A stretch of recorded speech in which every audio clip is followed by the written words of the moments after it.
We have another haunted bridge today. Not only a haunted bridge, but one out of Florida. That's right, Florida has finally made my list. This was also requested by a subscriber named Sue. Bellamy Bridge is said to be one of Florida's most haunted locations, and the legend behind the haunting definitely points to that possibility. But is the legend true? I found some things that may lay doubts to the legend, but not the haunting. Let's search through the fog between fact and fiction and see what we can uncover about the ghost of Bellamy Bridge.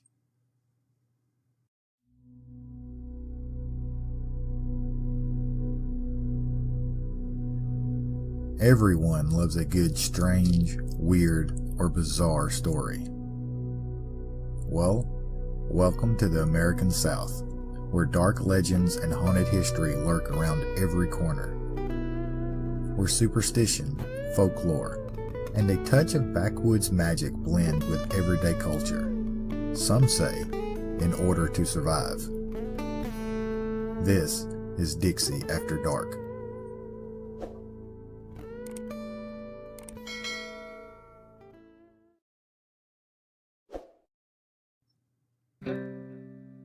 In the panhandle of Florida runs the Chipola River, one of the last runs of the Apalachicola-Chattahoochee-Flint River Basin before reaching the Gulf of Mexico. Nestled away deep into the marshlands and forest of Jackson County, Florida, sits Bellamy Bridge. You can no longer reach the bridge by car, but it can be reached by a short half-mile hike on the Bellamy Bridge Heritage Trail, just off Highway 162 in Marianna, Florida. The trail itself was created by a cooperative project between the Friends of the Bellamy Bridge, Northwest Florida Water Management, and Jackson County Parks and Recycling. The short hiking trail boasts beautiful scenery and even identifies some rare and endangered plant species for those interested in that sort of thing.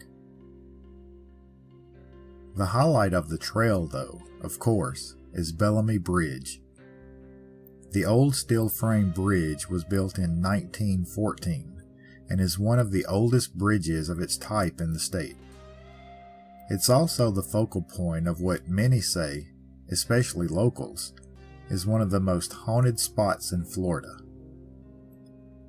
Several ghost stories revolve around the bridge. The murder of an old moonshiner, stories of a wagon driven by a headless driver. But the story that brings the most visitors is that of Elizabeth Jane Croom Bellamy, most commonly known as the ghost of Bellamy Bridge. According to legend, Elizabeth was the young bride of Samuel Bellamy, a prominent politician and bank examiner in Jackson County. The couple were deep in love, and a wedding date was finally set to take place on the grounds of Bellamy Mansion, the home that Mr. Bellamy had just had built for his wife-to-be. The wedding was said to be very extravagant, no expense too much for the event.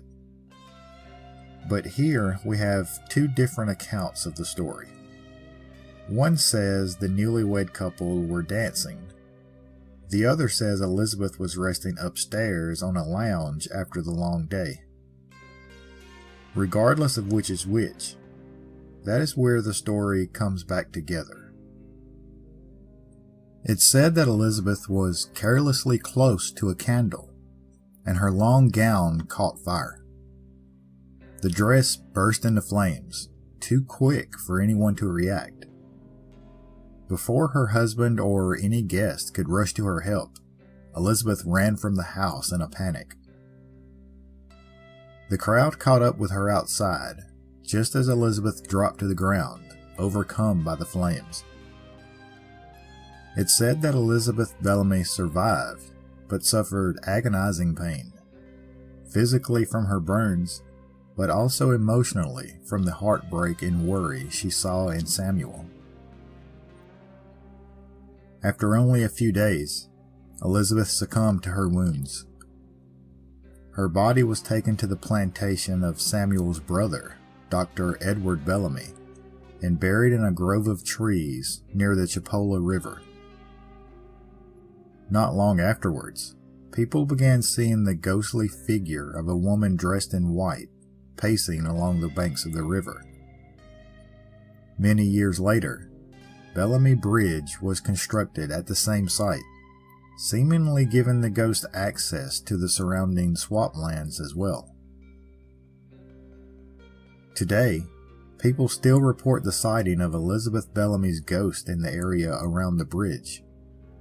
A few report her ghostly figure walking through the swamplands to the west of the bridge. The most common reports, though, are balls of light or orbs, descending down through the remains of Bellamy Bridge at night, or white balls of light appearing in the surrounding area. People that report these sightings swear it's real, but is the story behind the haunting as real as the current sightings? Digging into the research for this story, I'm not so sure. Elizabeth and Samuel Bellamy were real people. I was able to find that. Samuel Bellamy was the son of a wealthy planter, and Elizabeth was the daughter of General William Croom. Both Samuel and Elizabeth were originally from North Carolina. They grew up in the same area and met after Samuel's older brother Edward married Elizabeth's older sister Anne. Samuel and Elizabeth started a courtship not long after that. Records show that Samuel and Elizabeth married on July 15th, 1834, but in North Carolina, 3 years before the alleged accident that took Elizabeth's life.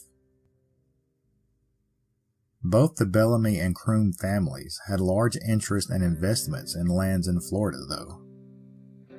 Elizabeth had a brother that was already living there, and it wasn't long before the other two couples followed along. Edward and Anne Bellamy bought land where Bellamy Bridge stands today, and Samuel and Elizabeth bought a land along Baker Creek a few miles away. The two couples built large cotton and sugarcane plantations. The swampy and fertile land was good for the crops, but also good for breeding mosquitoes, which brought the likes of malaria and yellow fever. Official records show that Elizabeth Bellamy died of fever, not fire, on May 11, 1837, at the age of 18. It's believed that Elizabeth was being cared for by her sister Anne, which would explain her burial site near Bellamy Bridge rather than her own property. Records show that Elizabeth also had a young son named Alexander, who also died from fever, just 1 week after his mother. Alexander was buried beside Elizabeth. Samuel did go on to serve as clerk of courts for Jackson County and secretary for the Florida Supreme Court, but there is no record of him ever remarrying. From the account of others, it seems that Samuel Bellamy did mourn the loss of Elizabeth for the rest of his life. He never remarried and never fathered any more children. Samuel Bellamy died on December 28, 1853, by slitting his own throat. The large plantation mansion associated with the legend seems to have been built 9 months after Elizabeth's death. There are a few surviving photographs of the house, but that's all that remains, as it was demolished later in the 20th century. So, where did the legend of this haunting come from then? Usually, we can all agree that legends can twist and stretch over the course of time, but I found an article that may shed some light on this particular legend. There was a 19th century novelist in Marianna, Florida. Caroline Lee Hintz wrote The Long Moss Spring. In that book, hence tales of a tragic wedding night accident that took the life of a young slave woman. The woman lost her life when her dress caught fire, very much the same way as the legend of Elizabeth Bellamy. Being a writer from Marianna, hence used the area she knew so well as the backdrop of her stories, and many people in Marianna began to associate places and events from her books to actual historic events and locations in Marianna. The dress fire was based on true events. It took place during a wedding, and the woman did lose her life, but according to the author, that event took place in Columbus, Georgia. It seems that over time, locals of Marianna, Florida merged the historical tragedy of Elizabeth Bellamy and the fictional novel account of the slave woman's death in Columbus, Georgia, into one local folklore. Sometimes we find strong evidence to support local legends, and sometimes we find holes in the story. Sometimes we can't find any historical evidence at all. For this one, it seems to be one based on two separate true events blended together over the centuries into one surviving tale. Regardless of that fact, people still claim to have sightings and experiences at the site of Bellamy Bridge. They see something. It could still be Elizabeth Bellamy. Maybe it's something or someone totally different. The important thing to remember here, though, is Elizabeth Bellamy was real and did tragically lose her life. Now we have another mystery. The young slave woman also passed tragically, dare we say in a more horrendous way. Who was this person? I think we deserve to know.